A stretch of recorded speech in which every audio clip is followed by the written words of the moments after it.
నమస్తే అండి అందరికీ. ప్రజెంట్ ఇది మన ప్రాబ్లం గ్రీన్ ట్యాక్స్ ప్రాబ్లం. ఈ జూలైలో ఆల్మోస్ట్ అందరూ ట్యాక్స్ కడతాను. గ్రీన్ ట్యాక్స్ విపరీతంగా పడుతుంది మనకి. దాని పద వచ్చేసరికి లాస్ట్ టైం పవన్ కళ్యాణ్ గారు చూడండి చెప్పారు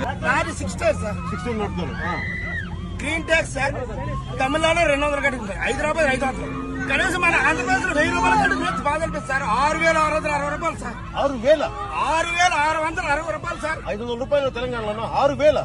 తెలంగాణలో 500 సార్. తమిళనాడులో 200 కట్టించుకుంటారు సార్. చాలా బాధ అనిపిస్తుంది. మన దరిద్రం అలా ఇది మట్టి చాలా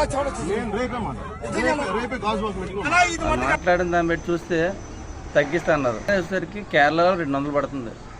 తర్వాత మనకి హైదరాబాద్ తెలంగాణ వచ్చేసరికి గ్రీన్ ట్యాక్స్ 500 పడుతుంది. మన ఆంధ్ర వచ్చేసరికి ఒక టవేరా వచ్చేసరికి గ్రీన్ ట్యాక్స్ అలా 6,000 పడుతుంది. అసలు గ్రీన్ ట్యాక్స్ ఎలా కట్టగలను చెప్పండి సార్. అది మీకు గ్రీన్ ట్యాక్స్ అనేసరికి పాత పళ్ళు అనే వాళ్ళు పేదలు కొనుక్కుంటారు. ఒక ఓనర్ డ్రైవర్, ఒక సింగిల్ ఓనరు అలా కొనుక్కొని బండి నడుపుతున్న టైంలోనే ఇంత గ్రీన్ ట్యాక్స్ని ఎలా కట్ట చెప్పండి. ప్రజెంట్ ఇప్పుడు జూలైలో ఉన్నాం. జూలై అనేసరికి ఆషాఢ మాసంలో ట్యాక్స్ కట్టమంటే చాలా కష్టం పరిస్థితి కడతాం ట్యాక్స్. అది కాకుండా మళ్ళీ గ్రీన్ ట్యాక్స్ 6,000 రూపాయలు ఒక టవేరాకి పడుతుంది. ఇంకా బస్సులో ఎలా కట్టుకోవాలి, ఎలా బతకాలి చెప్పండి. గ్రీన్ ట్యాక్స్ అంత ట్యాక్స్లు దేనికి అసలు?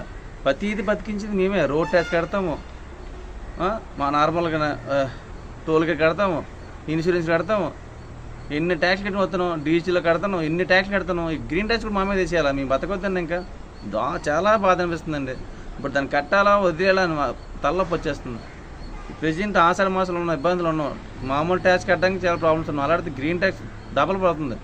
టవేరాకి 6,000 రూపాయల ట్యాక్స్ని 12,000 అయింది ఇప్పుడు. అది ఇప్పుడు నీకు కట్టాలా వద్దాలా అసలు ఆలోచిస్తే పొరపని చేయట్లేదు.